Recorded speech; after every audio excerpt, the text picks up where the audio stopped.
Europe 1, Mélanie Gomez.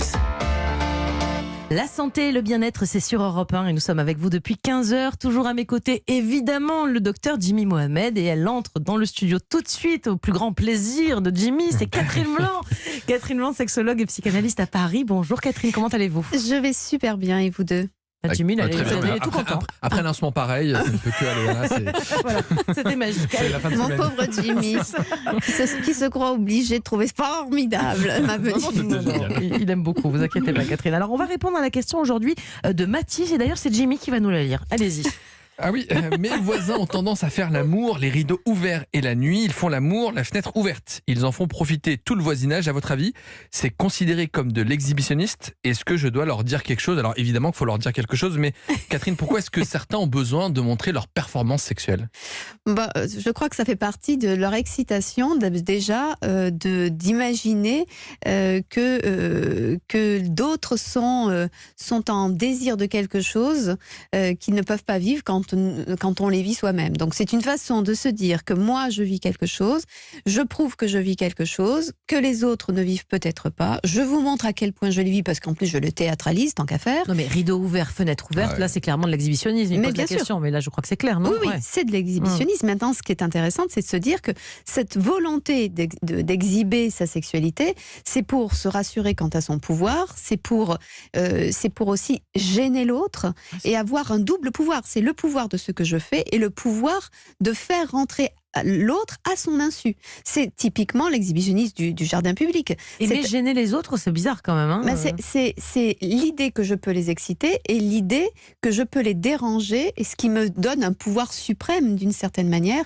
et qui est une façon de les faire rentrer à leur insu, contre leur gré, dans le cadre de ma vie privée, de ma sexualité. Est-ce que c'est pas un peu comme quand on fait ces choses complètement stupides, de prendre en photo ses plats pour les montrer aux autres ? C'est pas tant pour se faire plaisir à soi, mais c'est pour montrer aux autres. Dans chaque chronique, il nous parle de nourriture. Mais oui, là, on est passé. Non, mais ça, c'est l'alimentation. Vous dites que là, l'exhibitionnisme, c'est montrer qu'on a un rapport sexuel et pas les autres. Est-ce que c'est pareil dans la vie de tous les jours ? On est toujours fier de montrer quelque chose que l'autre n'a pas ? Une sorte de victoire qu'on peut avoir sur son voisin. Alors, c'est ou pour montrer, moi, je mange ce que vous ne mangez pas, mais c'est aussi pour se rassurer que je mange quelque chose d'extraordinaire. Vous le faites jamais d'ailleurs, vous m'avez jamais envoyé des photos de vos plats, vous ne devez pas manger grand-chose de bon. J'ai eu un moment de flottement, j'ai dit de quoi va-t-elle parler ? Parce que là, l'émission va être très malaisante. Non, moi je ne fais pas ça, non, parce que je mange toujours des kebabs, donc personne n'en a envie, donc forcément, mais voilà. Mais ils ont conscience, les gens, qu'ils dérangent en faisant ça, parce qu'on peut vouloir montrer aux autres, mais quand on a la conscience que c'est dérangeant pour les gens, et que parfois il y a même des enfants, il y a un côté pathologique, non ? Oui, il peut y avoir un côté extrêmement pervers, puisque c'est réduire l'autre à l'état d'objet. C'est-à-dire que l'autre n'est plus sujet de la situation, à moins de l'inviter évidemment pour qu'il soit sujet et qu'il ait le désir de l'être, mais sinon c'est une façon, à son insu, la personne était en train de dormir et tout d'un coup elle est avec une histoire sexuelle, une histoire pornographique le cas échéant dans sa tête, donc elle est tout d'un coup contrainte à voir même ce qu'elle ne voit pas puisqu'elle entend. Et donc pareil pour les enfants, c'est extrêmement, d'ailleurs on l'entend beaucoup dans le cadre des consultations psy, des adultes qui ont été énormément perturbés non pas parce qu'on a entendu ponctuellement papa et maman faire l'amour, mais par une grande démonstration d'une officialisation d'un pouvoir de l'un sur l'autre, et souvent de l'homme sur la femme, qui fait que l'enfant essaie de ne pas entendre pour ne pas participer, et d'un point de vue psychique a le sentiment d'avoir participé à la sexualité parentale, d'y avoir pris part, et donc extrêmement traumatisant, parce que ça n'a non pas une allure incestueuse, mais incestuelle, c'est-à-dire qu'il a vraiment le sentiment fantasmatique parlant, d'avoir participé à une sexualité. Bon, alors là, Mathis, c'est pas ses parents, c'est ses voisins.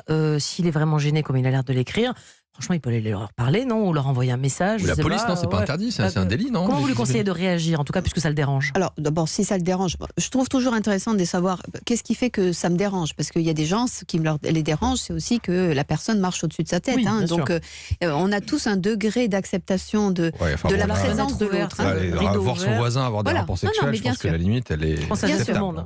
Bien sûr. Après, effectivement, pourquoi c'est lui qui doit se barricader ? Pourquoi c'est lui qui doit fermer ses fenêtres ? Parce que l'autre ne se barricade barricade pas et ne ferme pas ses fenêtres. Donc je pense qu'en effet, là on est ça doit être au niveau de la loi sur le même versant que atteinte à la pudeur. Bien sûr. Parce que là, on est vraiment, on vient déranger la pudeur de l'autre parce que nous avons le droit d'être pudiques. Ce n'est pas parce que nous sommes dans une société où on parle de sexualité, où on rigole de sexualité, évoque notre sexualité, etc., que nous sommes tous dans le devoir d'être à ce niveau de parler, de voir, d'entendre la sexualité de son voisin. Bien sûr que non. Donc je pense que la meilleure des choses, c'est d'aller le dire à son voisin, que ça suffit, et sinon d'aller porter plainte. Merci beaucoup Catherine pour tous vos conseils. Voilà, c'est la fin de cette émission.